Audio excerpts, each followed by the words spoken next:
podcast, Picks and Perspective with Chris Johnson. Episode number 22 with Pete Griffin, master baser of epic proportions. Zappa Plays Zappa, Dethklok, Giraffe Tongue Orchestra, Legends of the Seagullmen, Generation Axe. Dude, check out all of his music on the Players Pick podcast playlist on Spotify. Rad. Okay, I think we got all the things that are needed. Okay. In place. What are we talking about?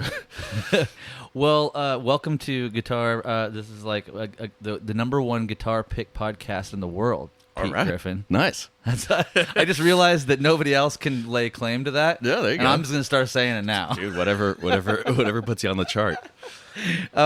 This is episode number 22 of Players Pick Podcast. Right on. With Pete Griffin. Peta Griffin. Yeah. Every day. I know, right? Like, it doesn't get old, I'm sure, ever. I'm actually fine with it. Everyone's like, "Oh, does that make you so mad?" I'm like, if it did, I would be a miserable person. Miserable. Like every day it comes up, and they're like, the best is really at the airport because it puts a smile on the TSA guy's face. Like he's like, "Really?" I'm like, "Yep, that's me." And then I just added some sunshine to his day by virtue of the name on my ID card. That's amazing. It's fine. I'll take that. Do you enjoy the show? Oh, of course. I love it. Yeah, so yeah. that would be even extra miserable. Yeah. No, if I didn't think it was funny at all. No, I'm a huge fan of pretty much any of the adult animation stuff, but that show in particular.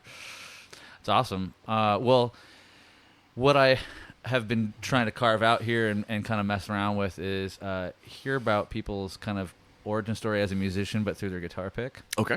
So I'm curious, when did your relationship to a guitar pick or bass pick in your scenario, when did it first start? Do you remember who gave you your first guitar pick or how you found it, and how did you come to play what you play now? It's actually kind of interesting. I grew up as the bass player who thought that playing with a pick was a crime and a travesty, despite the fact that in hindsight, I was listening to a lot of bass players that were playing with a pick.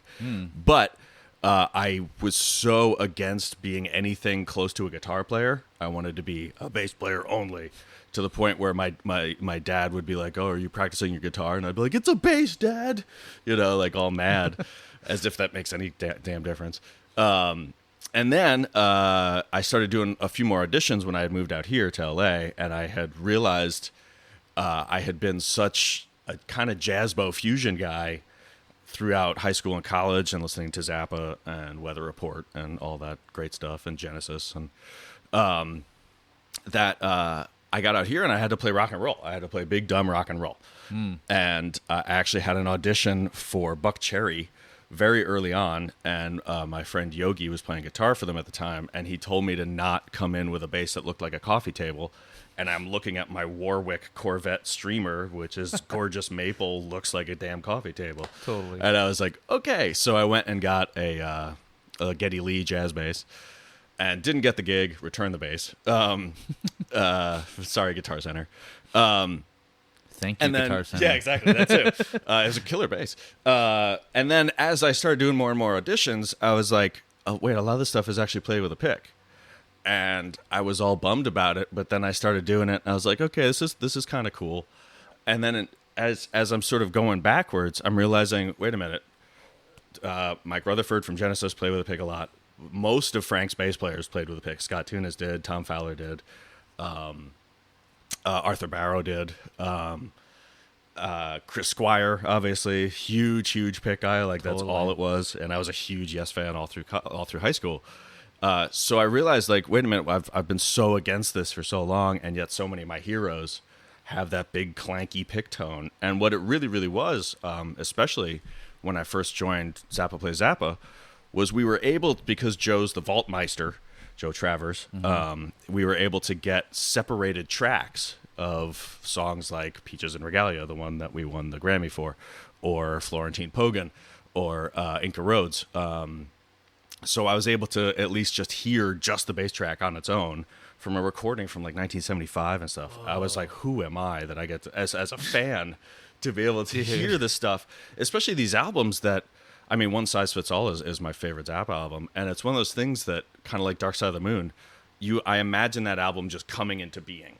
Like Right. you don't think about the parts that make it up. No. You think of it just being formed by the gods and handed down to humanity, and all those notes were pre-decided, and you don't think about like the alternate takes and all that stuff. So I'm hearing these bass parts, and I'm hearing parts in them that I did not hear because there was a low synthesizer that I thought it was, and especially Tom Fowler's tone on songs like Florentine Pogan.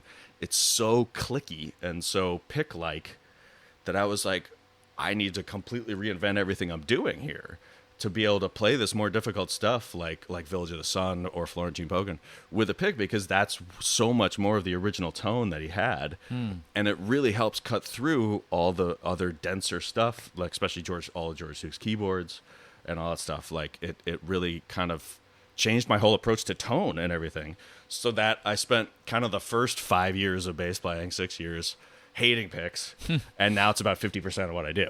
Now I'm like way more into like the metal side of things. Like when I do the Dethklok gig, which we're doing another one soon. You're gonna be on the road with Keneally, or no, actually Neely. Yeah, Neely's doing it thing, instead of Keneally's doing the Devon thing. Yeah. So it's Dethklok 2.0 kind of, Cool. where, although I already did that tour with them back in 2012 for about a couple weeks when Brian Beller couldn't do it. But yeah, this for that one off, and I hope there's more coming, but so far it's just that one show. Okay. But it's really helped me coming back around to playing all this like more metal and heavier stuff, and any of Yngwie's stuff, obviously with Generation Axe is all with a pick and all that. So it's cool. I've kind of embraced it right after having shunned it for so long that my friends from high school are like, wait, you play with a pick now? Like weren't you like screaming at me for saying you should do that? Right. So. Well, it is definitely like kind of it's the hipster thing in bass world, right? Like if you play with the pick, then like you can be shunned by all the Jamerson or like all not Jocko Jamerson, heads. Jocko heads. Yeah. Jocko didn't play with a pick. Jocko like- didn't play 5-string. It's like, yeah, so what? But who cares? Yeah. Like it's another tool. Yeah, exactly. Yeah. But Carol Kay did. Right. And you hear that on so many like enormous songs that we all know every word to, and the sound of her pick. Right.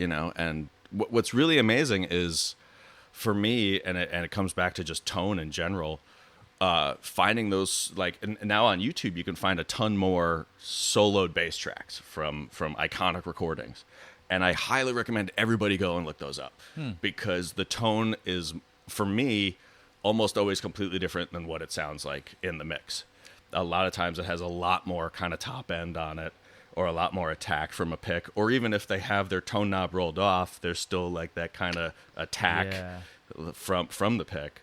That's a really good suggestion, considering especially for blooming bass players that are out there learning cover tunes or trying to get it down. Yeah. If you can go and have it soloed. Yeah, and there's plenty of them out there now. It used to be you had to know someone like a Joe Travers, right, or someone who had access to those master tapes. But a lot of those have shown up online now. Like there's a bunch of the Queen stuff. I know it's more for vocals or guitar or drums. But so you said like it was probably about around 5 or 6 years into playing. Yeah, it was early 20s. Like I started when I was 13, 14. Okay. And then it was more when I first moved out here that I started messing around with a pick at all, and that was 21, 22. Where'd you move from? I was going to school in Chicago. I went to Northwestern University after growing up in New York, so it's been gradual westward movement. Got it. But yeah, what was that first pick? What were the first couple of picks that you tried? Good question. It was more like I kind of just borrowed some from other ones. I've kind of always gone with this Ultex.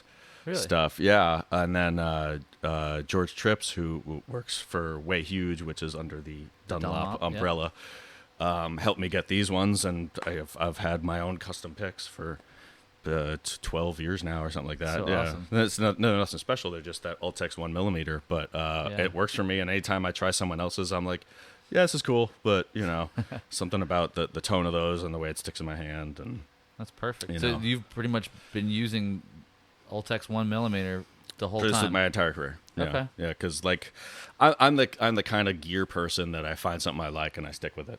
You know, I'm not, at least not anymore. I'm not constantly searching for the new cable or a different type of strings. Or Says something the guy like that walks through the door. Let me see those basses. Yeah, well, I'll try it out, but I don't know if I'll necessarily incorporate it. Right. So Right. No, that's cool.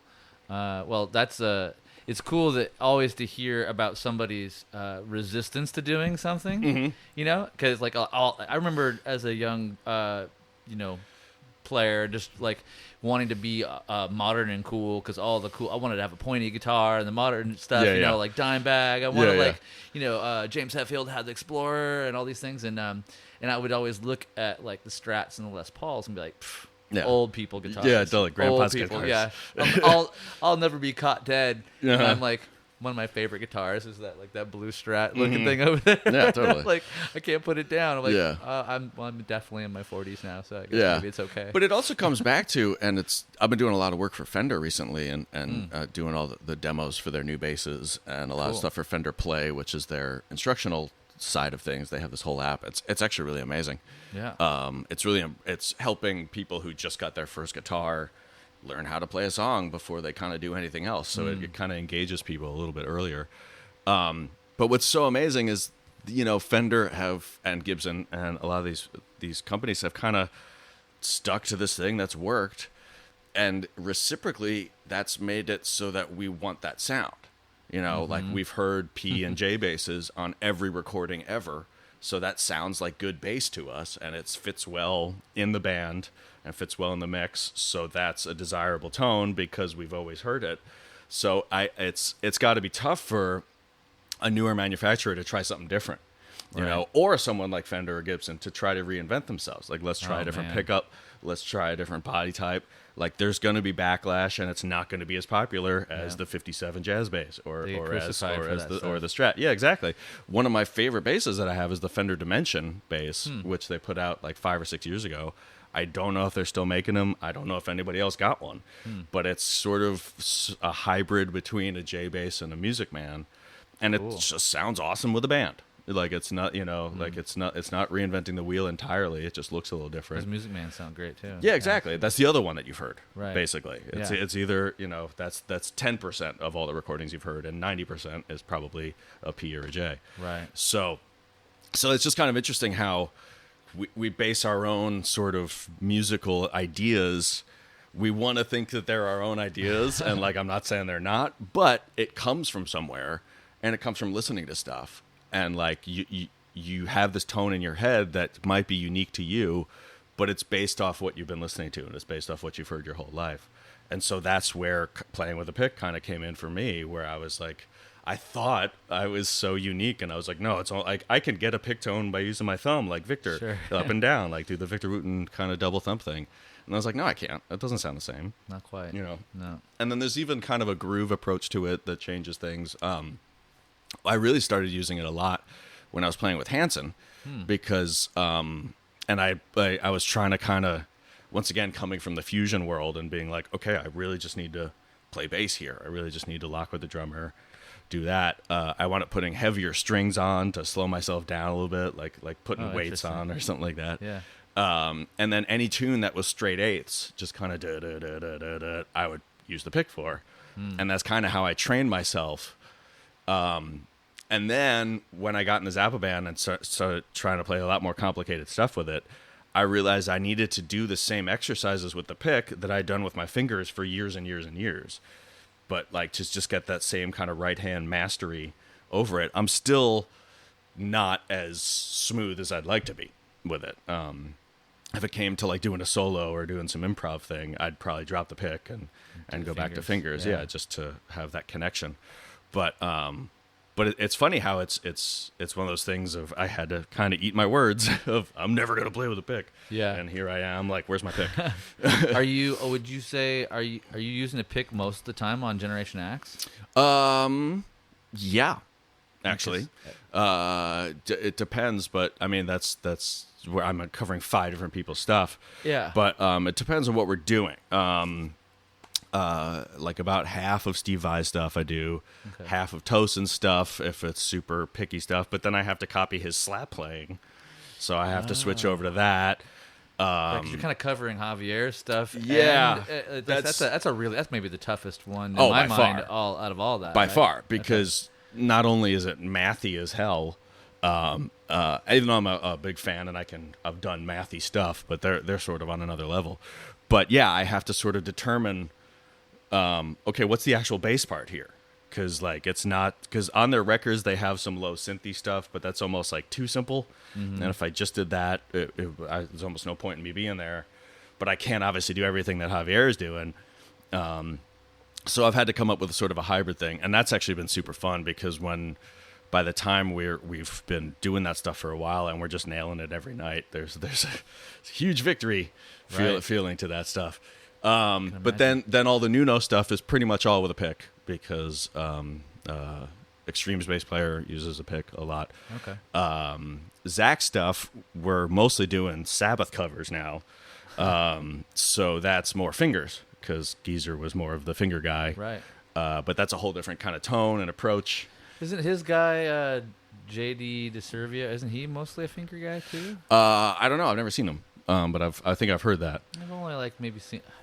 I know Blasco plays with a pick with that's true with Ozzy from time to time, but it's probably both, And then Steve's stuff, it's a little bit of both. Yngwie is entirely pick, and then the other kind of like group stuff that we do, I decide. So that's what it's come down to. Is it's cool that it's yet another tool at my disposal, right? And it's helped me be able to kind of.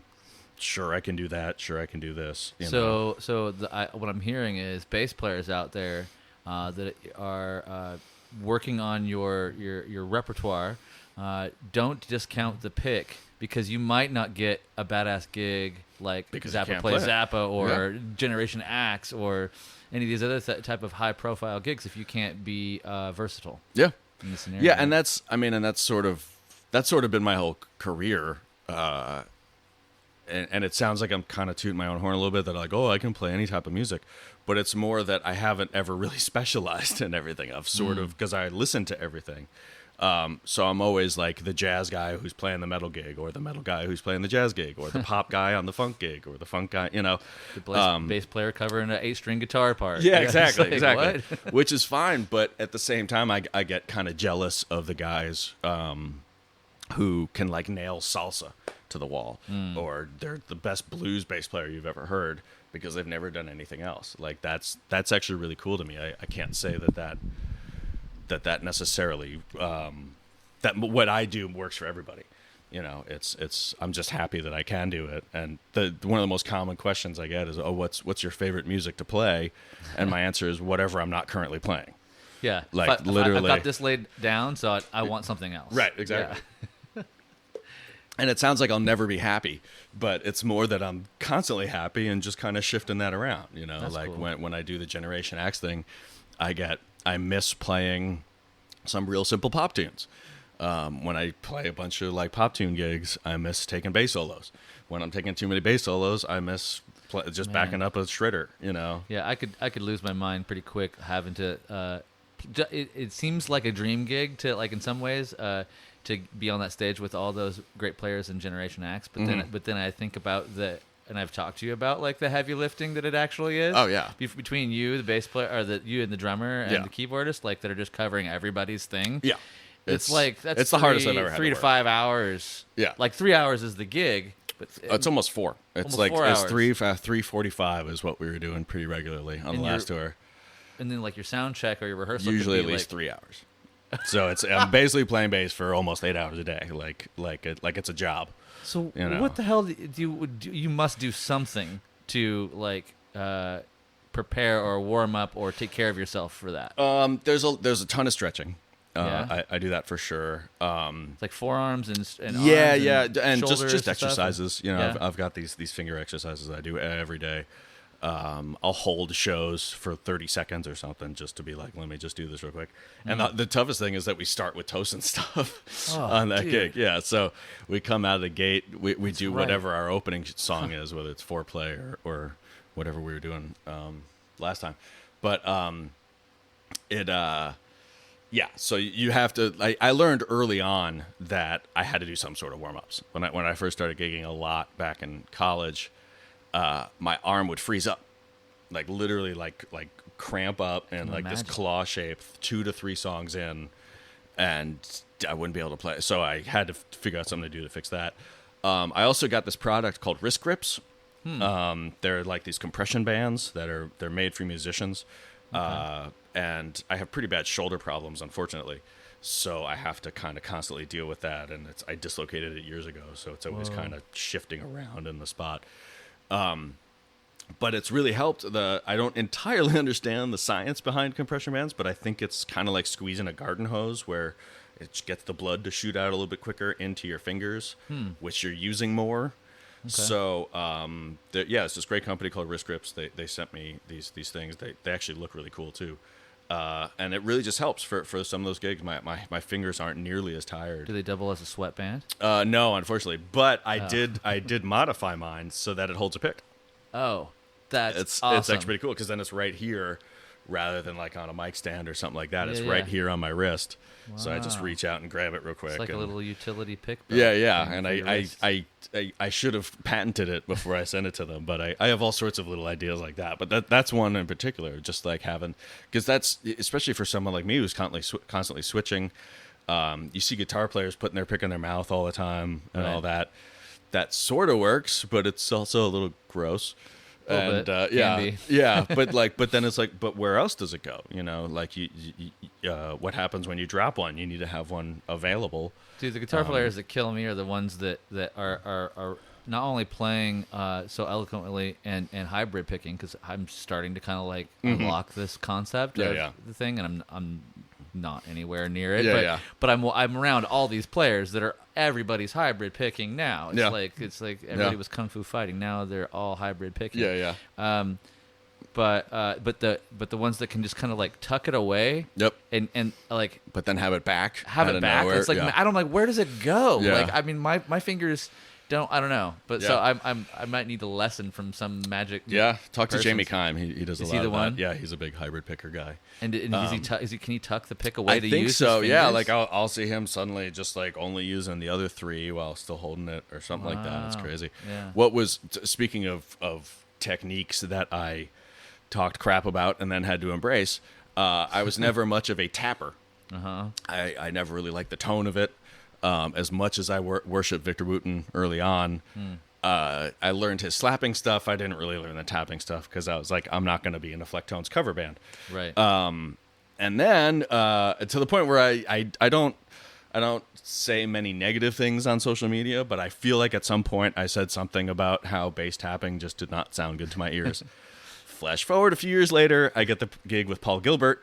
And have to learn a bunch of Mr. Big Billy Sheehan stuff where he's tapping like crazy. Yeah. Scarified, the Racer X tune has that little tappy thing in the middle. So I had to eat my words yet again of here's something I'm never going to do, and I think it's terrible. And then now I'm Mr. Tapping guy. But it was actually great. It's yet another thing I can now add in. I haven't really used it too much since then. None of the guys in Generation X really need me to. And that's fine, but I mess around with it more when I'm writing. It's yet again of like I had to eat my own stubbornness. You found some enjoyment in it. Yeah, totally. Too. You found some musicality in it for yourself. Yeah, and through that process. We were talking when I first got here about just setup. The way a bass is set up, and that was my main issue with tapping was that I hit so hard with my right hand that to suddenly have there be no right hand, really. Like you're just kind of just pressing on the fret instead of yanking the string to get it to speak. It's like a third of the volume of when I'm actually playing. So I had to have a different bass that was set up with the action much lower. And then I also learned to use compression, where anytime I switch to tapping, I hit the compressor just to boost up the input level. Was that like your initiation into using compression in that way? Kinda, yeah. I it's either that or slapping is the other one because once again because my finger style is just loud. That was how I learned, was just to like just yank the hell out of the string, and that's how you get tone. Right. That works for me. It doesn't work for everybody. Thing for sure. Oh yeah. Good God, you just watch that guy. Yeah, just yanking away. It's like, I mean, it's I don't even. It's like I think they call it the hand of doom or whatever, like because it's just like his hand is so like it's so overly active. Overly active. Yeah, to the point. Well, that's bad too because you don't like conservation of motion is a thing. Right. Like especially for a bass player because your repetitive stress syndrome can become a thing too. We have to play the same damn thing over and over and over again. So if your right hand is working harder than it needs to, or your left hand, that can be a problem.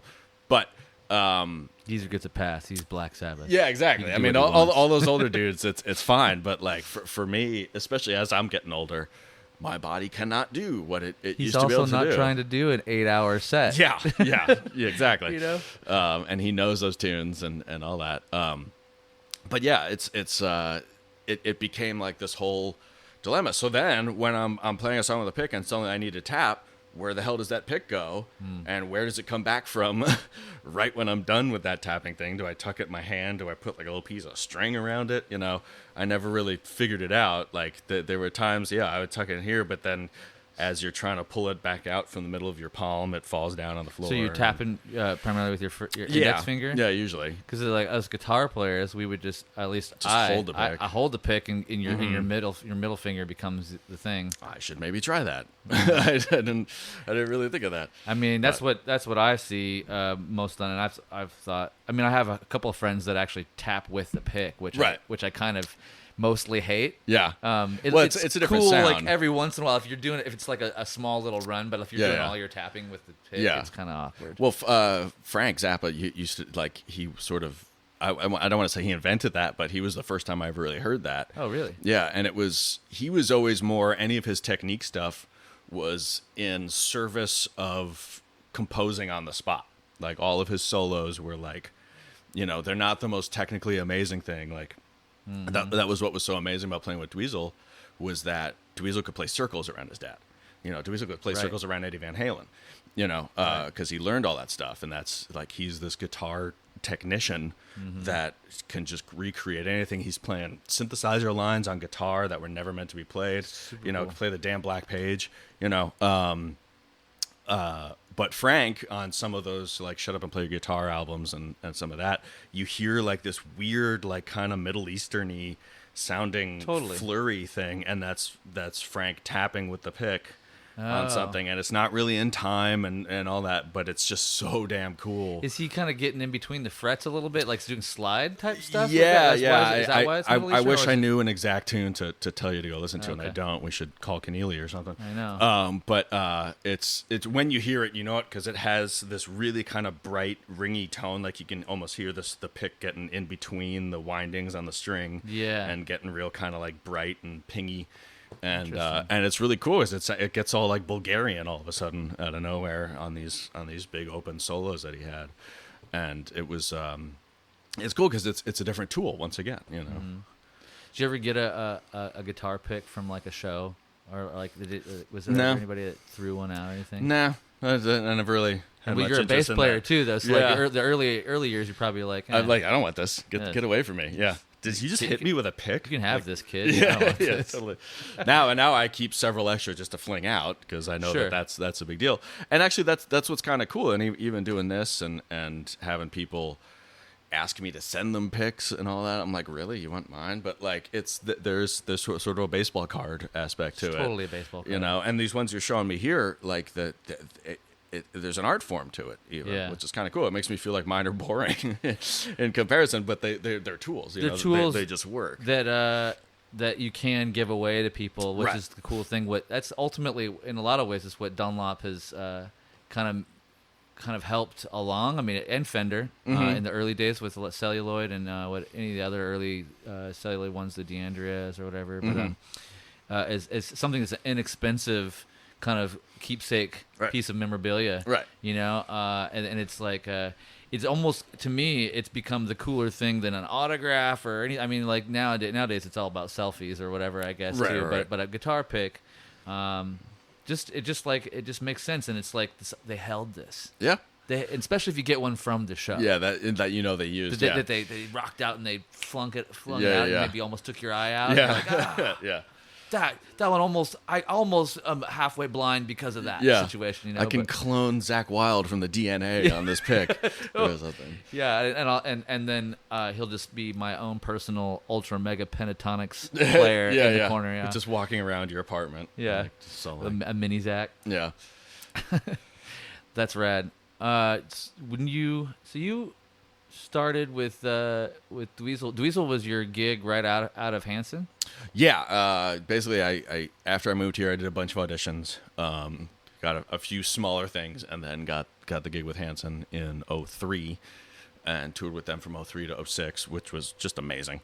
You know, back when huge. It wasn't when they were enormous. It was when they were doing about 2,000 seat places. Oh, okay. But still, playing for a crowd where everyone knows every word is kind of powerful. Like, regardless of what you think of their music, I actually really like their music. It's not all bop. Like, they have some really, really well written songs.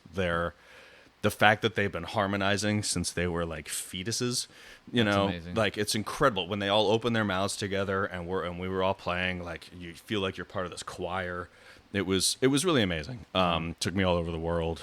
Taught me to tour, which is kind of more the story, because especially these days now that tours are happening less often, and there's sort of an imbalance of supply and demand between work and people to do the work. There's not as much work as there used to be, like, or it doesn't pay as well. So it becomes more about, okay, who do you know isn't going to lose their damn mind when we get on a bus, or when we're sitting in an airport for 20 hours, or all this stuff. Yeah, it's all the completely non-glamorous parts of touring and traveling and all that stuff that you have to kind of learn how to do and be okay with and take care of yourself. Be able to cut loose and have a few drinks and here and there, but still make lobby call. And still make your flight and all that, and it's a very weird balance to find, and it kind of goes back and forth. But when you find the people who are great musicians, but they're missing flights regularly. I've never missed a single flight like that. Like, even saying that out loud gives me heart palpitations. Right. Like, the idea of missing a flight for work. Oh, drives me nuts. Yeah. Like, I'm a pretty calm guy in general. If I'm in the back of an Uber on the way to the airport and I think I'm going to be late, I'm losing my damn mind. Yeah. So that sort of alone, just being proven as a road person, regardless of whatever instrument or talent level, even, that really kind of helps to a certain extent. And then I got the audition for Dweezil, and never thought I'd get it, but I had been the biggest Zappa fan you could literally find, ever since 15 or so. I think I owned 40 of his 60 albums. Wow. At that point, yeah.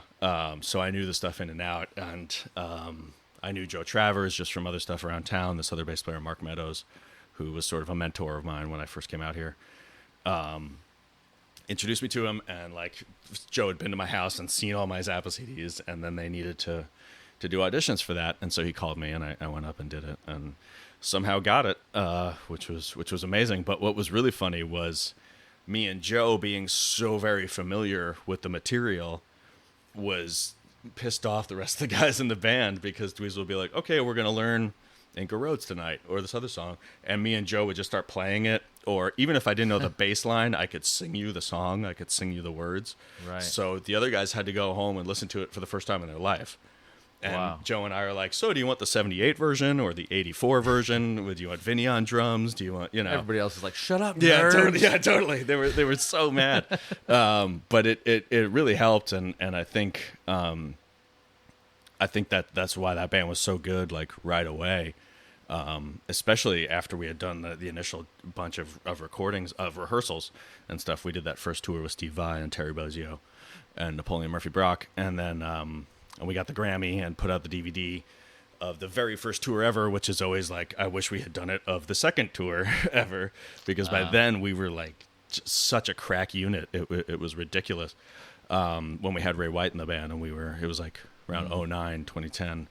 We had the original lineup of the band and then Ray White singing, and we were doing everything at these like blazing tempos and playing the song called G-Spot Tornado, which was Frank wrote for the synclavier and was never really meant to be played by human beings. Really? Yeah. Okay. They did it with an orchestral ensemble called the Yellow Shark, which is cool, but we had to do it with a rock band, and there's a bunch of the bass part. Luckily, isn't that tough, but we were doing it at these ridiculous tempos and stuff, and I know we recorded a lot of those shows. So if Dweezil ever hears this, I hope that he digs some of that up and puts it out in some way or another, because we were just I'm sure the band is still great.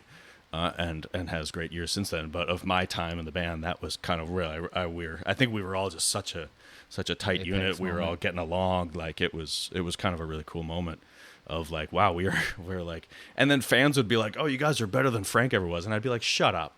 Like, just please don't even say that. That's just a weird thing to say. Yeah, because it really kind of is, because it's a different product. Yeah. You know, Frank had an album to promote at that time, and Frank was a developing artist, where we were a retrospective. Yeah. You know, so of course you're going to like the overall show better, because we're going to do all of your favorite songs, not just the stuff from the most recent record. Right. You know? Well, yeah, and that, I can see from a fan's point of view where this would be a best case scenario type of thing all these years later. Yeah. But and especially because you're going to get a curated thing. Right. Whereas Frank would just come on and you got what you got. Yeah. And like that was where it was at. But and like I think we mentioned it earlier, like Frank's a little more maybe unhinged a little bit, like a little more like free floating. This was something Keneally and I were talking about. He was like, you know, Frank had this this kind of like otherworldly, ethereal thing that he could throw down with, whereas Dweezil might be a more accomplished, more studied thing, but that's because he's come retroactively, looking back on it. Yeah, and it's a matter of he studied recreating all these other things. He studied Van Halen and all these other things and mastered all that. Yeah. And then went back to his dad's stuff. And so it's kind of almost a cleaner approach to the whole thing. Right, in some ways, yeah. Like, but what was amazing was like, Dweezil was on such a different level with the guitar playing that he could pull off the Black Page, but then we'd play like a song like Cosmic Debris or one of these like kind of simpler, kind of bluesier tunes, because Frank loved his R&B and his blues and his doo-wop, and Dweezil would have problems wrapping his head around ostensibly simpler things, but it's because he had kind of leapfrogged over it to be able to play the Black Page and Eruption and all this stuff, you know. So he would have it was really interesting to see, because you know he could hang with the rest of these like crack musicians that we had in the band. Like Jamie Kime calls us ninjas. He was like, we had a band of ninjas at the time, and I was like, yeah, we kind of did, with Sheila Gonzalez on sax and Billy Hulting on percussion. It was just ridiculous. Like I learned more about soloing from all of playing with those guys than and Aaron Arts on keys than I have from any bass player. You know, just how to, especially Billy, like the way he can like he starts off a solo so small, he gets the entire crowd right here in the palm of his hand, takes them on a journey. I'm like, I want to know how to do that. You know, I'm not trying to slap their faces off kind of thing. Like I want to like be able to create something every time. That's a total talent to be able to take that spot and draw people way in. Yeah. And it's like, well, you see a lot of times the drummer, a really good drum solo, if you're one of those people that are actually into and stay present, you're not for the going to drum get a drink. solo, Yeah, or a bass solo, whatever. Yeah. You find some way to pull the crowd in, pull the audience in. Yeah, and it's kind of the same as songcraft. Like, and it's what I was saying before about when Frank would take his solos. It was an on-the-spot composition. It was not a pre-planned thing. He's not playing some lick that he had been practicing all week, you know. And to this day, as much as I don't like saying kind things about Jamie Kime, I've never heard that dude really repeat himself. You know, Really? I've played with him thousands of times, heard him take thousands of solos. It's never, oh, there's Jamie riff number 42/B. You know, it's always like, that was something new. And that's always kind of, and Sheila too, and Billy too, like, and that's sort of like that's the approach that I take when I'm soloing and even just improvising. Like I never really want to. There are times with Generation X, I get one little bass solo section on one of the Nuno tunes, and I would kind of tank it some nights because I'm trying to. It's always the same length and all that, and I would try to make something new happen instead of doing what I probably should have done and just had something to fall back on. have like, here's the riff that I end it with, which is always cool. It's just really hard for me to wrap my head around that. It's that what I was going to say is that's in my earliest ideas of what a guitar solo was. I thought that people were just making it up anyway. Right. Like, and I think that maybe that was maybe the original intent, right. Was like, and so improvised to hear that Frank and the band were doing that early on, and then now everybody's going back and trying to learn the thing that they were just coming up with on the spot. Yeah, that's kind of a funny thing, but like Dweezil definitely takes liberties. Oh yeah, and so does that band obviously now too. Right, They're and not that trying was to verbatim. Yeah, everything. yeah, and and you kind of have to because that's what's so amazing about Frank Zappa's music is that there's the ridiculously composed section where we're playing in 11/8 and playing 7 tuplets where you put 7 notes over one beat kind of thing. Yeah, exactly. Stuff you never even heard of happening anywhere else. 5 tuplets, quintuplets, 7 septuplets, 11 tuplets. I don't even know how to say that. Like the Black Page is full of that stuff where it's like there's a bunch of notes with a tie over it and it says 11, and that's supposed to be 11 notes in the space of one beat. But mathematically it makes sense. Why are we so stuck on 2, 3, and 4 in terms of subdivision? Why don't we get into more prime numbers? Because it sounds weird. But then Frank's stuff also then gets to the big wide open 1, maybe 2 chord solo. And every night when you go back, and especially as a Zappa fan, you listen to the different versions, even from the same tour, of solo sections from Inca Roads or Florentine Pogan, and each one is like a completely different vibe, a completely different thing. Like this one's more rockin', this one's more introspective, and that's what's so amazing is that this part of this tune needs to be nailed to the dots on the paper, and it has to be exactly right, or else Frank is going to be really, really mad. But then you also have to open your damn ears up once we get to this thing and go with them and kind of listen to what's happening and create something that happened with the drummer and create some texture underneath it. And that's, it's hard to imagine any other gig. The Generation X thing does to a certain extent just because I'm working with so many different artists. But it's hard to imagine a single gig encompassing all of that. Right. Like the super technical, nail this thing that we've rehearsed and then have something brand new happen. Be whimsical. Yeah, exactly. Be emotive in the moment. Think of what happened that day, and you bring that into it, and and that's. I mean, that's the perfect God. dojo. Yeah, it was amazing. Any musician to get that opportunity to like have to cultivate the discipline to stay in point with all your 11 tuplets and all this other stuff that's very, very composed. But then and then turn around and drop it all. Jam on A for a long ass time. Yeah. Well, it's actually one of the things that last time that Dweezil and I hung out, I think is the Black Napkins or Dirty Napkins? Black Napkins. Black Napkins. Yeah. That's like a 2-chord blues tune kind of. Yeah, so it was like Dweezil was trying to illustrate. He's like, Frank, sometimes he just wanted to just vamp over like 2 chords. He was and he would just play forever. Yeah. But he's like, here's the 2 chords and Black Napkins, and like, oh, I know those chords. And he's like, yeah, just now I'll play them here. Check it out. Okay, it's pretty interesting. And then I would kind of maybe just naturally do something like this. Mm-hmm. So, but now he draws the song up and he's like, now listen to the phrasing that he actually uses on this. Yeah. And just like, who is this person? Yeah, it's kind of alien. So unique. Yeah, totally. And it kind of comes from Frank not being that good at guitar.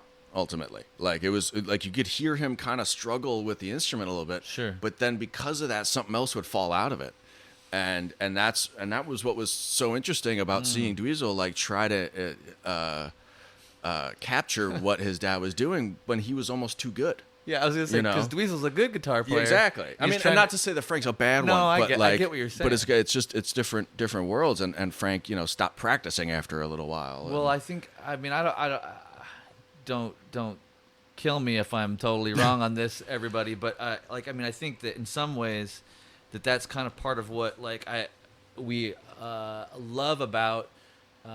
Somebody like Jimi Hendrix, like let's say, like Jimi Hendrix is like, was he good at playing guitar? Yeah, but he like when you go back and you listen in comparison, especially retroactively. Yeah, he was like pretty good, you know. Yeah, and the fact that he did a lot of things the first time, he was like first to market. Absolutely, we give him all the praise. Tony Iommi, like not like in the early days, the things that he's known for. Yeah.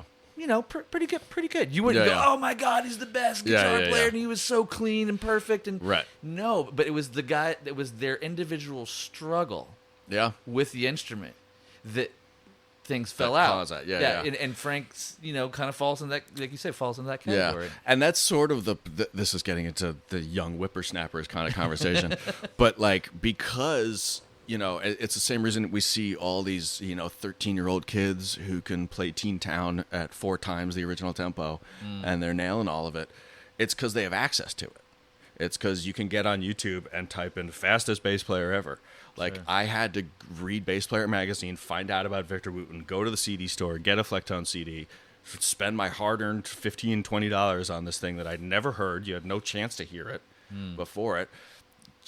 Hear it, try to understand sonically what he's doing with his hands without seeing it. I had to then spend $50 on the VHS of Victor Wooten's instructional video and to see, okay, that's what his thumb is doing. That's how he's making these noises. So you had to sort of fill in the gaps your own way first. You had to go, okay, I want to be able to do what I'm hearing. I don't know how they're doing it, but this is how I'll do it, you know.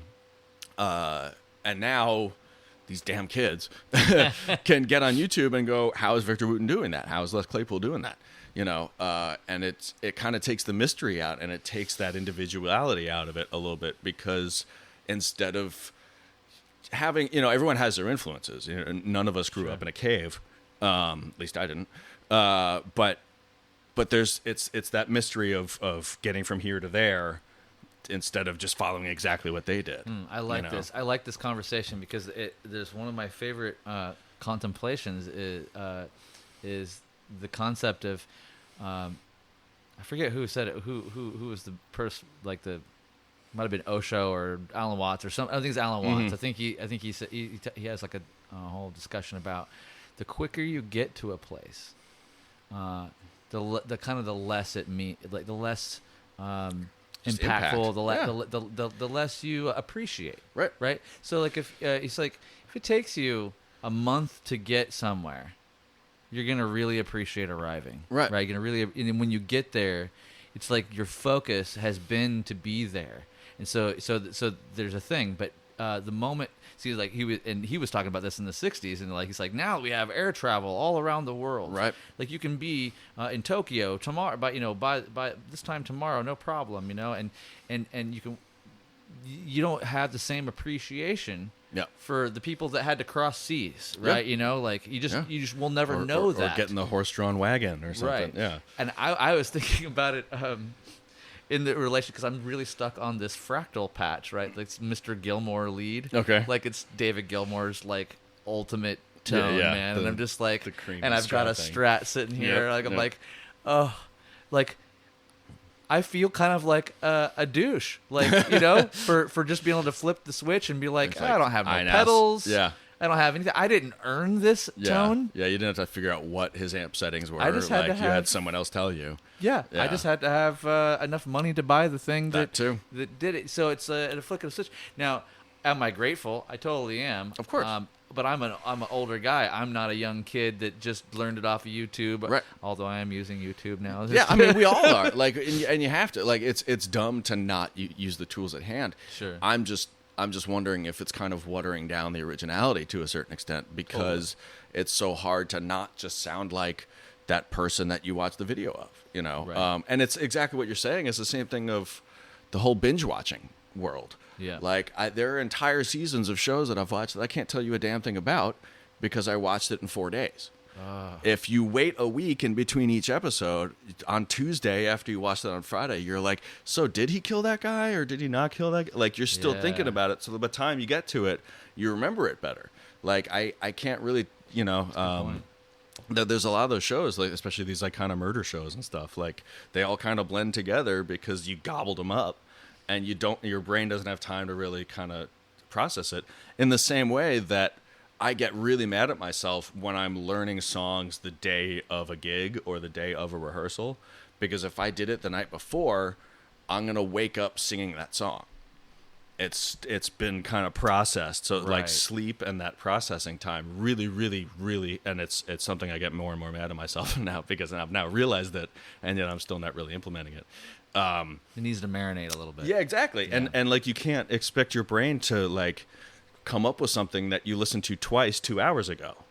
You know, like if you listened to it twice last night, and you're going to bed thinking about, if I play that on the 3rd fret instead of the 8th fret and stuff like that, you know, like that process helps it just all sink in, and you're going to be a lot better at it the next day. In the same way that I hate going home from a rehearsal to have to learn new songs. Like, I always try to preload all my work so that I can go home from a rehearsal for Generation X or for Dethklok, which is coming up, and think about what happened that day, and like, okay, what was I having problems with, rather than like, oh God, I have to learn these 3 new tunes, you know, and then not play them that well tomorrow and all that. Yeah. So it's that I think what we're saying is that the time of letting your brain process these things and think about how to make it better or how to recreate something that you're hearing isn't something that should be skipped just because it can be. Yeah. You know, like we need to kind of trust ourselves and know that, you know, in the same way that I'm the first guy to Google the answer to any sort of science question that people have. Sure. So there's no mystery anymore. Like, you can't sit here and be like, why is the sky blue? And come up with your own version. You can ask Siri and she'll tell you exactly why the sky is blue.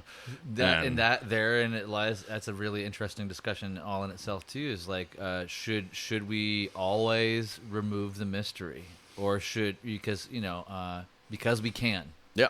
Just because we can. Just because someone else did. Yeah. Yeah. Should we uncover it? Do we have to be kind of quote unquote so greedy to know all the things, but and then so quickly forget them too? Yeah, because then you're not really experiencing it. I have to say, there's been I'm trying to think of one now, but I know that there's like 3 or 4 things that I've Googled like probably more than 3 times. Right. And I know that I should know the answer to, but it never set into because I didn't need to retain it. Yeah. Now I've got the phone, which is an extension of me. Yeah. I don't really need to. And that's a beautiful thing to begin with. I am all about everyone having all the information like that. We're living in a miracle world of that. So no mystery. Yeah, but there needs to be some, you know, in this, like, where would you leave the mystery? Yeah, everyone's got to have their line, but it's more just like, just allow yourself to be creative, allow yourself to kind of come up with your own solution to a musical problem, to a science problem, to what happened on this episode of True Detective, to, you know, video games is a big one too.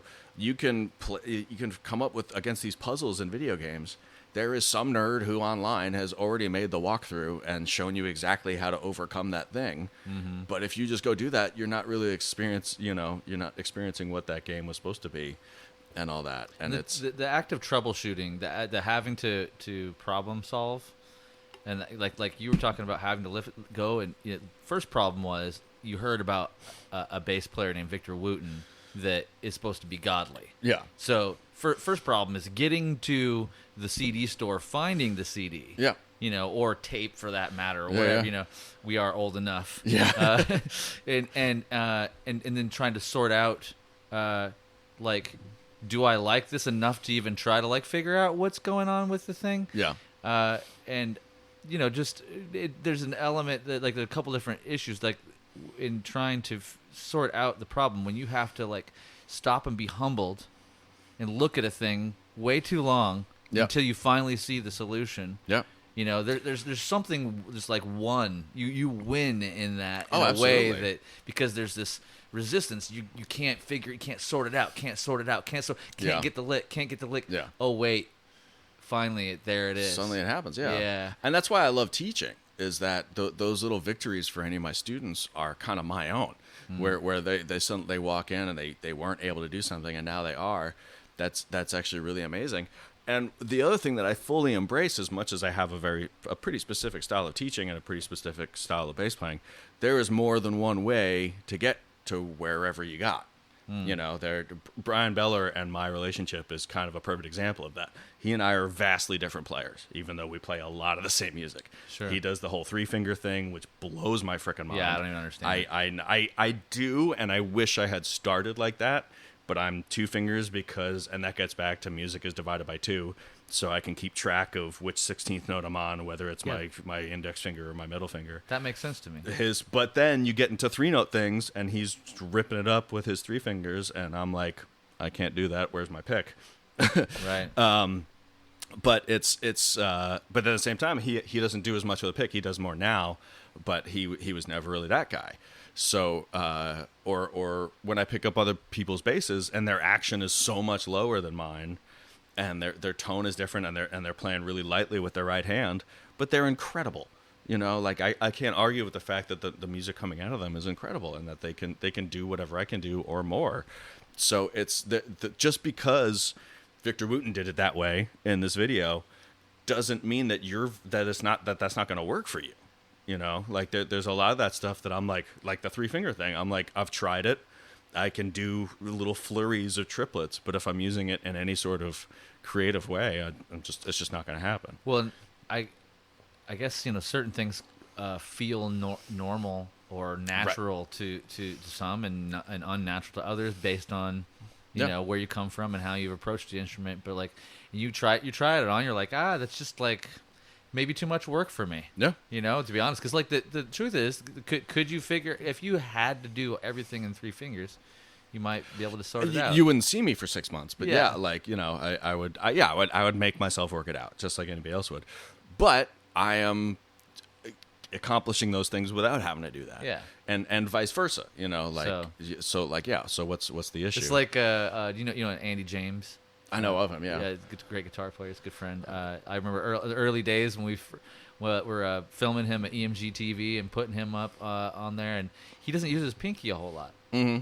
But he shreds everybody. Yeah, you're telling him he's wrong? Into the dust, yeah, right? Totally. And like I remember there being like literally like a YouTube comment like, what a wanker or whatever, he doesn't use his pinky, and like Andy responded directly, was like, there's no notes that I'm not playing that I want to play. Yeah. So I think we're good. Yeah, yeah. Whatever. It's like, I'm fine with it. I was like, hey, you know, it's like, it's good. Yeah. All the notes I need to get played. Yeah. Getting played. And that's kind of exactly what I'm saying, is just like how just because it worked for someone else doesn't mean it's going to work for you, and vice versa. You know, right. I got Sailing the Seas of Cheese when I was around the same time of worshiping Victor, and that song American Life, which has a diddle diddle diddle diddle, that little triplet thing. I quickly, just from listening to it, figured out how to do that with my left hand. It's just open F G, open D F G, like kind of triplet thing. And I thought he was doing it with his thumb. Only a couple years ago, when I finally saw Primus live, and this was before we opened for them with the Siegelman. He's doing it with this kind of like raking right hand thing. He's not slapping it at all. And so it was a perfect example of like, I actually learned a really cool skill. I learned that open hammer triplet thing, which is a huge slap bass thing, you know, or even like any bass thing, just using hammer-ons and stuff. Yeah, exactly. Just from hearing it. But I try to do it now with doing it the way I've seen him doing it, and it just doesn't work. Wow. And then, God forbid, I try to sing over top of it like he does, because he's such a weirdo. Totally. That if I had gone that route, in the same way that I have students come in and they worship Les Claypool or they worship Jocko, and I'm like, yeah, that's all great, but you're not going to be them, you know. And unless you're in a Primus cover band. No one needs to hear you play Jerry Was a Race Car Driver and tap on a fretless, and you know, like, so it's, if you want to learn that, let's learn that. Like, cool, I gotcha.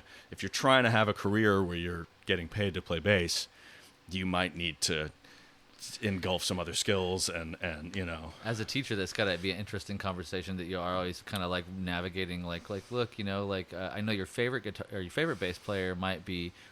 You know, Victor Wooten or Les Claypool. These guys are famous to you now, but the guys that are actually making the money, right, are holding it down. Yeah, you know, well, still being able to do some of that. Yeah. You know, the slapping thing in general, I've had to get away from it, especially when I first moved out here. I still credit Steve Rodby from the Pat Metheny group, when I was living in Chicago, I took some lessons from him, and he just whooped my ass. Like I walked in trying to slap his face off, like, and he goes, "What the hell are you doing?" And he had me play whole notes to a metronome, and he's like, "You're early, you're late. That one was quieter than the last one." Like he's nitpicking these like tiny things that I thought I was way past, and he literally saved my career by doing that. Yeah, exactly. Yeah. He was like, "No one's going to pay you to take slap solos. They're going to pay you to play whole notes in time. If you get the slap solo, tear it up." Yeah. And I have a student now that I'm teaching her to do slap stuff, and like it hasn't really come up, and I'm the first one to be like, don't be walking in the door thinking you're going to do this. Mark Meadows, that guy I mentioned before, talked about how he would go on auditions and plug in and start doing that right away, and they'd be like, "Okay, thank you," before he even played a note, because there was no slapping on that song. So why are you checking your slap tone before the audition? Right. And so like all those things. But when that slap song comes up, you better freaking nail it. Like the Animals as Leader stuff. We do that. Is it the Woven Web? Yeah, I think that's the crazy bent slap thing. Yeah. And he's doing those up down triple thump Victor Wooten triplets on guitar, and he's nailing all of them. He's like freaking perfect with it. Suddenly I have to keep up with that. So it's good that I still have that somewhere in there. I'm not saying jettison all of that stuff in service of having more useful technique. Don't focus entirely on it, and also figure your own way to do it. Like I watched him do it, and he was like, "No, I'm doing this triple thing here." I'm like, "Nah, it works better if I do it in this other way." And now that sounds way better than me trying to just do exactly what Tosin's doing. Right. Especially trying to acquire or kind of, that's such a unique technique that like it takes a lot of time and to perfect, and he's obviously he's arrived at that scenario. To try to jump in and try to like accompany that identically. It's got to be it's rough, but we've gotten it. It took me a while, but I was lucky that I had done my Victor Wooten exercises back in the day. It's in there somewhere, even if it's not an active skill that I use every day. Sure. So, well, in addition to like all your stretching and preparation around especially for the big monster gigs like Generation X and all that stuff, like do you have like a formula for how you take care of yourself? Like do you have a workout practice, or do you like I wish I could say I did. For me, more, especially because I'm semi-shackled to the stage for Generation X between the super long show and the super long sound check. I'm a big fan, especially as I'm getting older, of just taking a walk. Just putting on my headphones, pulling up a green patch on the Google Maps and walking towards it. And by the time I come back, I've kind of like, it's me time, which is a big deal on the road, especially on a bus. Like your personal space becomes the hottest commodity, really, and then, but also just kind of, but there's an exercise aspect to it. A lot of times I come back and I'll have walked 3, 4, 5 miles, and that's a bunch of calories. No, I'm not, but I can't exhaust myself because then I still have to go be on stage for 4 hours. So you got to find some balance of that. But for me, both mentally and physically, I wind up being healthier on tour in some ways, because it's like, okay, I just ate lunch. I've got 2 hours till sound check starts. I'm in Toledo or something. There's a park a mile away. It looks nice. There might be a guitar store between here and there or something. Let me go see what Toledo's like. You don't have to go to the museum. You don't, like you just kind of see what life is like there. It's even cooler in other countries because you wind up seeing what the actual residents of that place do. Yeah. You're not surrounded by American tourists in Paris. You're like, I was in Montevideo, Uruguay, with Tony McAlpine about a year and a half ago, and I was just walking around and I see some parents picking up their kids from school, and I'm like, this is really cool. Like this is not a touristy thing. This is how people exist here. Of course, parents pick their kids up from school. That shouldn't be surprising. Same thing happens in Tokyo and stuff. Like it seems so foreign until you walk around.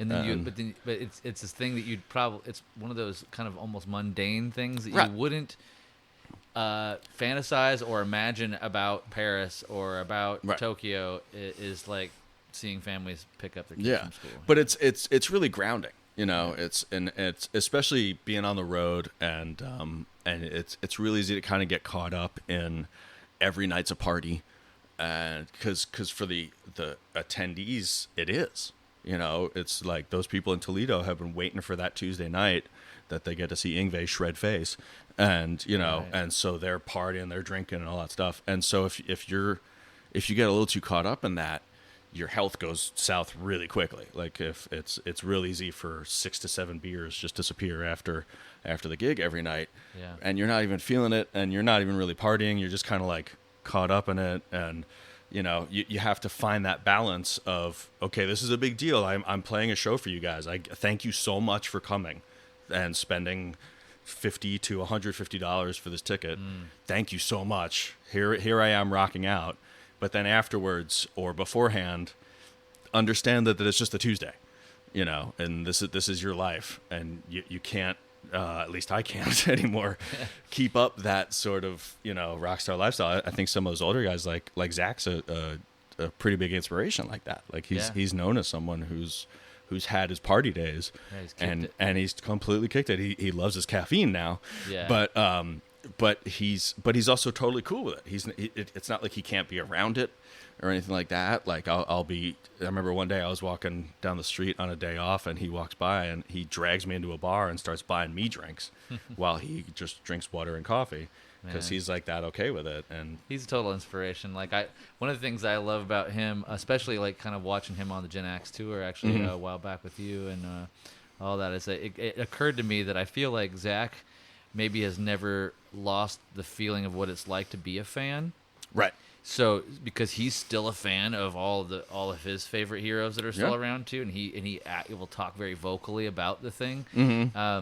But I think in some ways that he almost crafts his personality to try to cater to that scenario. I mean, he's been on the stage with Ozzy for X amount of years. He's back doing the thing. It's not like he's not the megastar that he is. He totally is the guy. But there's something just so ground level about him. Oh yeah. And he wants to give you the thing that he knows that you want. You know, like, or he thinks that you want. No. So he's gonna keep giving it to you. Yeah. You know? And him on that tour is a great reminder of that. In that there are the sort of like more high-minded Vi fans out there, or even the younger Tosin fans and stuff like that.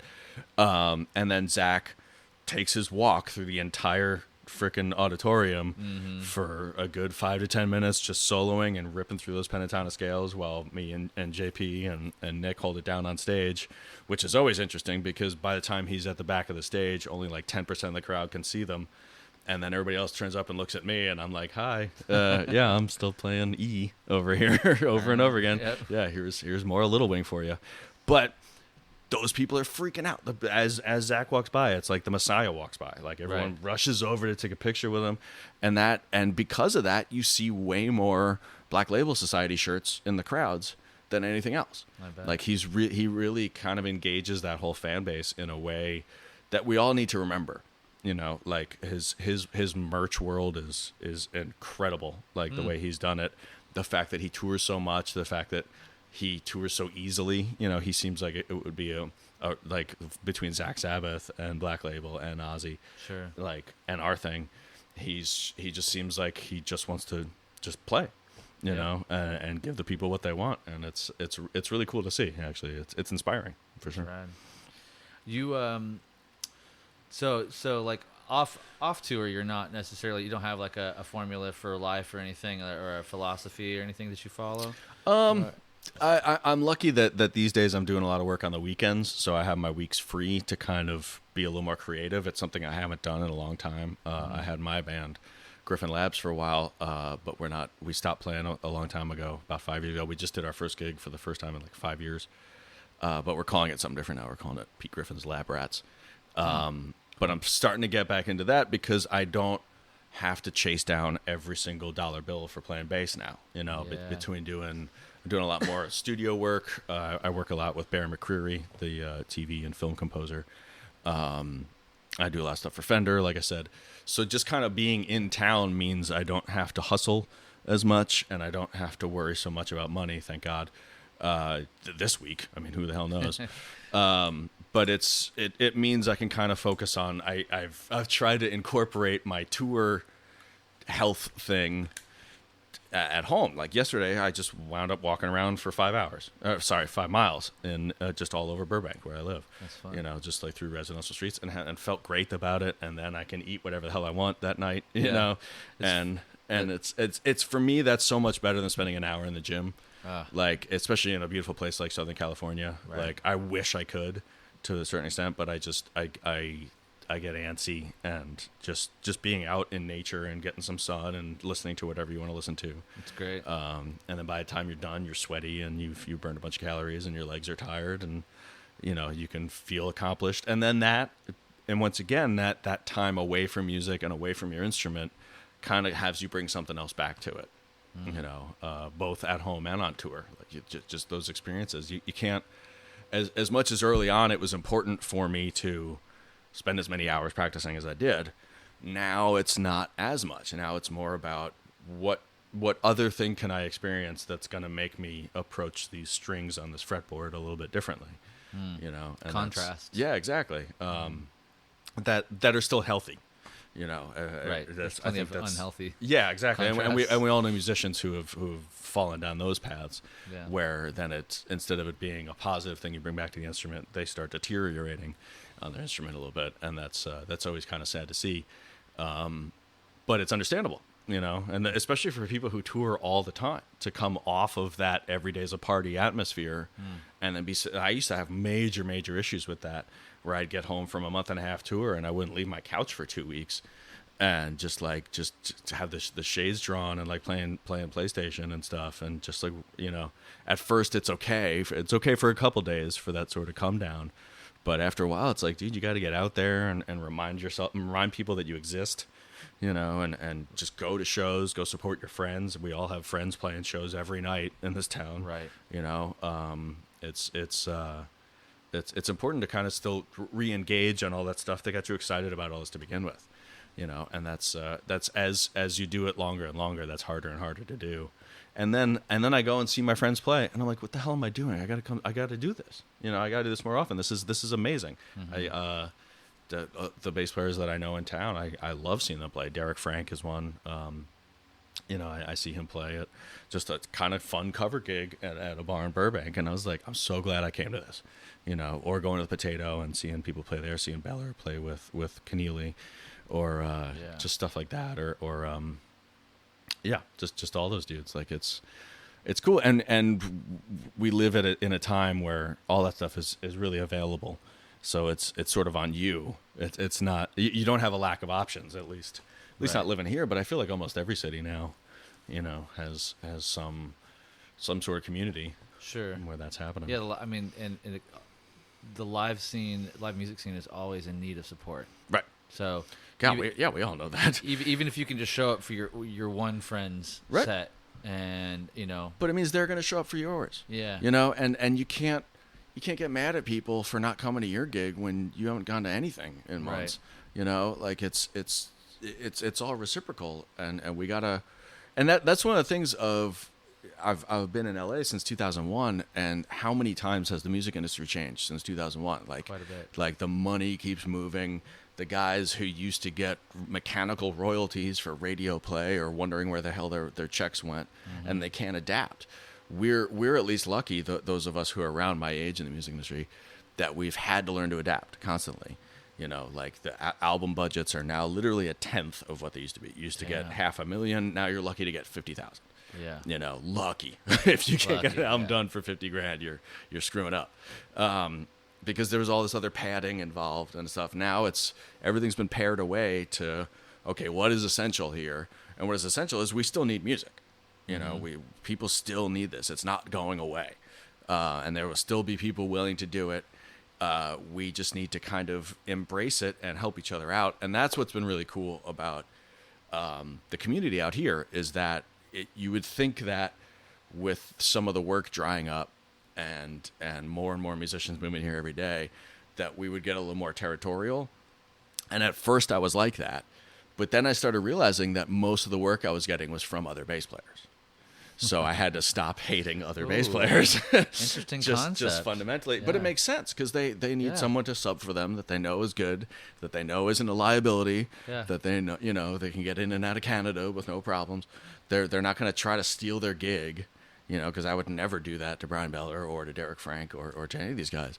I'm going to, not that I could even, but just that mentality. Like, so we all kind of we've all kind of come together and helped each other out. And it's actually really cool to see because we're all kind of stuck in the same boat, unfortunately. Sure. Like it's kind of a gross way of looking at it, but we're sort of all addicts. Like we're sort of all just going to do this no matter what, to the detriment of relationships and health and financial stability and all that. We're all kind of screwed, I had a talk with my buddy Jimmy Hayward from Legend of the Siegelman, a few years ago, and I was going through like a pretty big crisis of did I tie my horse to the wrong carriage here? Like, was music a bad choice? And he kind of looked at me and he goes, "What are you talking about? You're screwed. You can't do anything else." And I was like, I tell that to people and they're like, "What a dick. Like, why would he say that?" And I'm like, no, it was exactly what I needed to hear because he's right. I can't. So I need to point all of my energy towards this. Right. I can't think about going to plumbing school. I can't, if I can do other things for money in the meantime, but sure. To make this happen, you kind of have to focus on it. I know tons of musicians now that are paying their bills doing other stuff. Being property manager for their apartment complex or driving Uber, or stuff like that. Like we can't expect creative music necessarily to pay all our bills. If you're in a place like that, you're incredibly lucky. Incredibly lucky. Yeah. So I've really embraced playing cover gigs and stuff like that, and just using my skill to make the money and getting really good at that. Because of that, I can now relax a little bit and be creative again. That's good. It's really great. I'm having more writing sessions with people. I'm about to go home and kind of redo my entire studio so that I can just walk in and create. And that was something I did a long time ago, but I really haven't embraced so much recently. But now I have the freedom to do so. Oh, it's the best. So yeah, take the pressure off of the creativity. So the creativity doesn't necessarily have to pay the bills. If you can do something that is skill based, with like cover songs. Yep. It's just mostly skill based. You have some feel. It's like it's not that you're not doing things, but you don't have to. You don't have to invent anything. Right. Right. You just have to kind of execute it well. Yeah. And then that buys you some time. Right? Yeah. Exactly. Yeah. If you're the kind of person that can handle that. Yeah. Not everybody can. Right. And if that's the case, then figure out something else you can do to make your money and make your bizarre music that no one else has ever heard before. And please do that because. I just saw Ben from Dillinger Escape Plan, who I think that band is one of the most important bands of our time, easily, because he created unlistenable music. like arguably, you play that for pretty much anybody, and they're like, "What the hell is this?" I think it's the most beautiful thing I've ever heard. But then, not only did he create that and create a fan base for it, he then pissed that fan base off by adding listenable elements into it. And made a whole business off of it by being so anti what was out there, and we still need that so desperately. I remember when I first heard Calculating Infinity. It's like, what is going on here? What? Yeah. Wait. Huh? Yeah, I'm still like that. I know those guys, and I've been in a bus with them and stuff, and like watched them do it, and while they're swinging from the rafters, and maybe the world's most dangerous band. Yeah, they really were. And he's still doing all that stuff with touring with Suicidal Tendencies. I saw the clip just the other day of him missing like the footing and like landing in the middle of his back. On his back, and he didn't realize that it happened until someone showed him a video of it. He was like, "Oh, that looks really bad." that was the gig I was at. Yeah. Ridiculous, and he's just constantly doing that, and he's such a mellow dude. Like we went out for tacos the other day, and like he's not climbing on the table or anything like that. We're just sitting there. Right, he genuinely seems like a really chill dude. Yeah. Oh, he's. But you put him on stage with a guitar, and like he's just an alter ego almost. Yeah, and also especially when it was his baby, when it was Dillinger, because that was part of that whole thing, and he created a whole. I saw them. Maybe like. It must have been in 2000, 2001 or something like that with Candiria, Okay. And it came through, and it was the first time I saw them live, and it was just like, that I hadn't quite seen a stage presence quite like that yet. Yeah. And then there was like, they were the underground, and then there was all these other bands that kind of started getting big, and they tried to copy some of the persona, some of the stage presence, but never quite get it right because they're too safe. Yeah. Ben's not safe. No, God, that no. band's not safe. No, like there's Furthest thing from it. I feel so bad for whoever his guitar tech is, Wow. Yeah, like because they gotta be like changing guitar strings, and then like, oh crap, he's climbing on his amp, and they gotta run over and stabilize his amp while he's like climbing all over that, trying to make sure he doesn't die. Yeah. So it's the fact that he survived as long as he has, to the point where he could retire off it, and now he could have a coffee table book of just shots of him in the air. Yeah, like falling upside down, like coming down like from like way too high. Yeah. Into the crowd or onto the stage. Yeah. I've just seen like probably 30 of them myself. Yep. But I don't know. Maybe I need to put that book together. Yeah, really. Yeah, let's call Ben. Yeah, that was pretty interesting. Not to cut you off. Did you finish your thought? Yeah, man. That's. Let's finish up with. Tell me what you've been listening to recently. That you think that maybe and extra points for stuff that you think that not a lot of people know about. Okay, it's funny, and this kind of gets back into the falling back in love with music kind of aspect of things. Like when it is your job too much, it's like I have problems listening to music in the car, because these days, not so much anymore, but for a while, because I was playing with a different group every week, had a different artist stuff to learn. Anytime I'm listening to music, it should be something I am listening to for work. Like there's some song I should be wrapping my head around and stuff like that. So the pleasure listening doesn't happen nearly as much as it used to, which I'm sad to say, ultimately. But I have to keep my sanity as well. That being said, things that I've found recently, people think that I'm way more into the prog and metal kind of things. I was for a while, or even some of the jazzier stuff. I've come back around on it, but it's more I really love I love great production, and I love well-written songs. There's this reggae artist called Coffee, spelled with a K. Okay. She has a 15-minute EP which has more genius ideas on it than like a 60-minute album that I've heard in a while. She's like 18 or 19. It's female reggae artist named Coffee. Yeah, with a K. And it's just incredible. Like I every time I listen to that 15-minute like 5-song EP or something like that, I hear some other idea, her melodic ideas, her rhythmic ideas, and it's all encompassed in these groovy ass tunes that just like set up this vibe. It's not. It certainly owes something to dusty reggae kind of upsetters and stuff like that. Sure. But it has a very modern vibe too. There's some more of the dance hall stuff. There's some more of the reggaeton stuff. There's a lot more kind of modern hip hop. But it's just incredible. Like that's one of those things where, when I see friends I haven't seen in a while, and the same fan that 10 years ago I would have told about Crack the Sky by Mastodon, be like, I know it's a metal band, but you should really check this shit out, because it's like, it's just mind blowing and like nothing I've ever heard before. And I still stand by that. That's kind of what it is now for this, where in terms of something that people wouldn't necessarily either expect me to say or have heard of, so Coffee with a K, check it out. Interested in that. Yeah. You got anything else? Is that? I don't think so. Yeah. I mean, I'm super psyched to be doing that Dethklok gig coming up. Yeah. And just play with Gene and Brendan again. And we have Nilly Brosh on guitar this time, who I played with Tony when I kind of first met you. That's I right. think, yeah, for the EMG stuff. Yeah, well, actually, the first time you came with Elixir on Mute, That's Jordan. Right. Yeah, and with then Thomas, Fridge on drums. Yeah, and then we did that Tony stuff. I haven't seen Thomas in a while. Yeah, me neither, actually. What gig has he got now? He occasionally does stuff with Trash Talk. Oh, okay. Which is another dangerous people flying off the stage kind of like punk band. They're way more skater, hardcore kind of thing. But he does that. Big gigs or whatever it is. Is it with Trash Talk maybe? Or? Yeah. Well, and then he was doing something with this Latin band called Residente, where he was all over South America. That was the big gigs. That might have been from what I saw. Yeah. But yeah, so having Neely and Dethklok is going to be. I mean, as much as Keneally was amazing, and I love Mike Keneally. Yeah. And he and I have this project that we've been working on for years, and just need to kind of get it together. Oh, cool. With Ben Thomas from the Zappa band, and this keyboard player named Jonathan Sindelman, and Chris Myers from Humphreys McGee playing drums. Very cool. We've been working on these demos for years and years, and we're all just so busy that following up on it.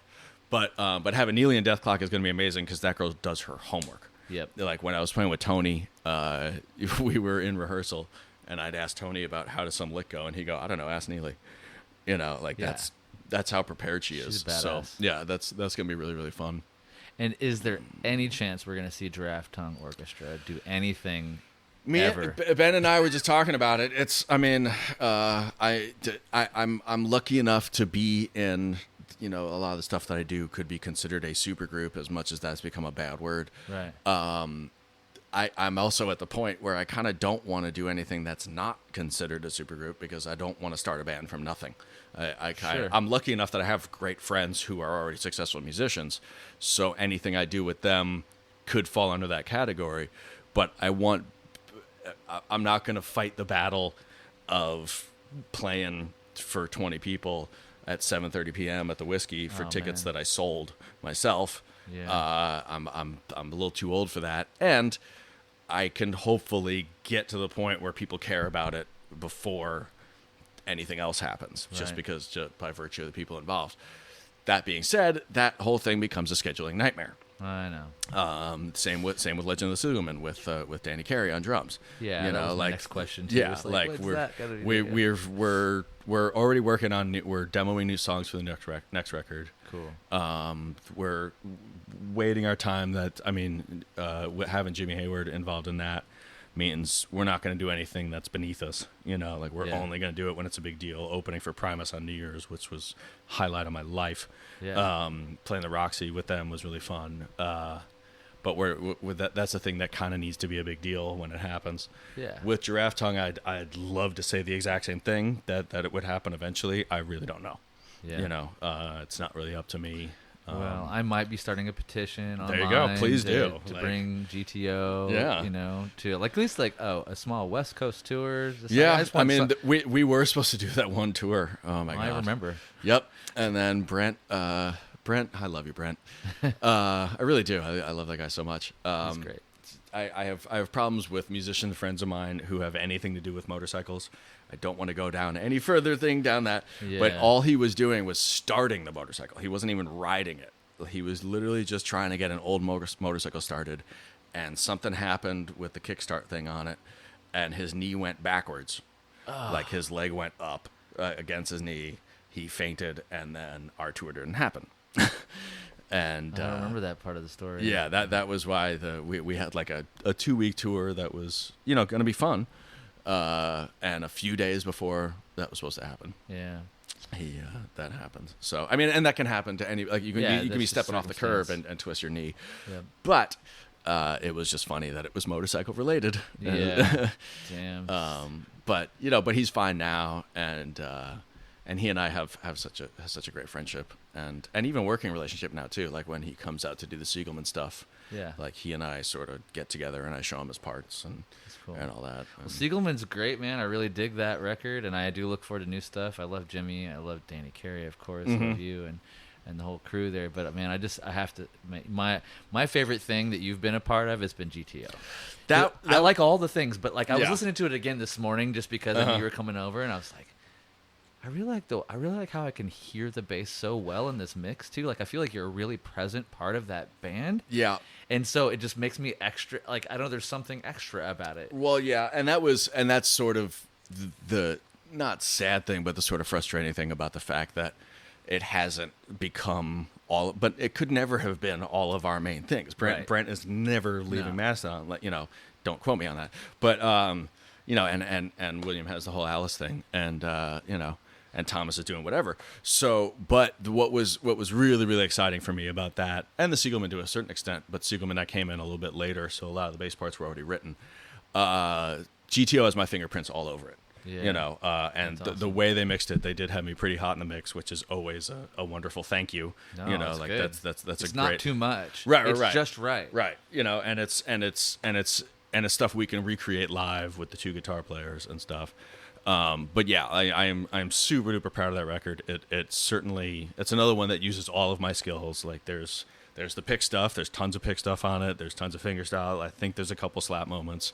All the odd time signature stuff that is my thing, but also the straight ahead kind of rocking kind of things. It's a really sweet thing for everybody. I mean, as a fan being involved, to hear everybody's part in it.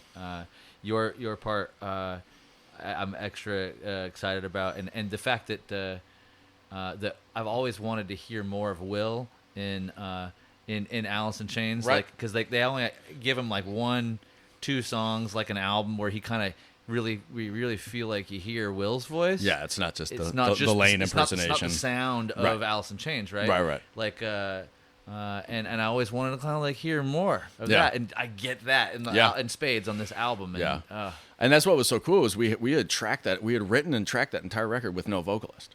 Like we had Juliette Lewis sort of involved, but she was never going to be on the whole thing. There are versions of those songs that only have her on it that are actually pretty great. She did a great job. Wow. But some of them she was just never going to be able to pull it to off. Really kind of, exactly. It just wasn't the right fit. It's not a lack of talent, but like I do remember Ben announcing that Juliette was going to be involved in a project, and that was the project that was supposed to be, right? And she's on the record. She's on I forget the name of the song now. The shoot him down song. Okay. The one yeah, she actually sings a part on it. But so we tracked the whole thing, and then Ben and I texted back and forth for maybe 6 months to a year, throwing out random names of who could do it, who could be our singer, and being ridiculous about it. Like Mike Patton was brought up because he's already done stuff with him. That seems like an obvious choice. I was like, how about Seal?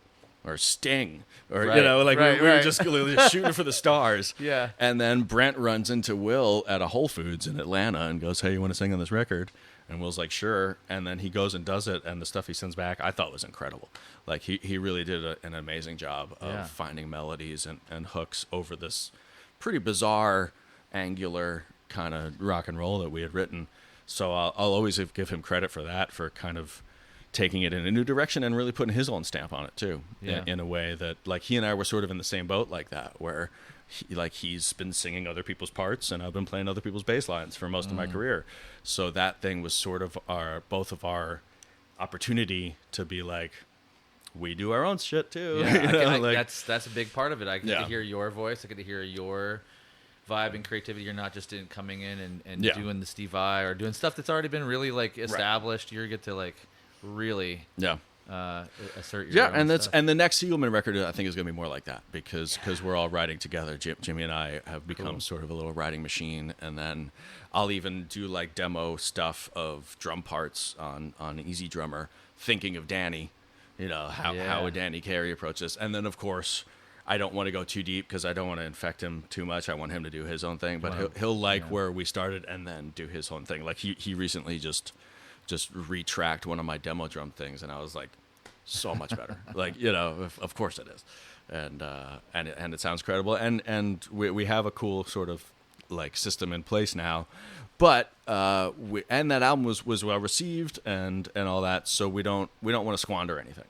Right. We're not just going to fart out a second record.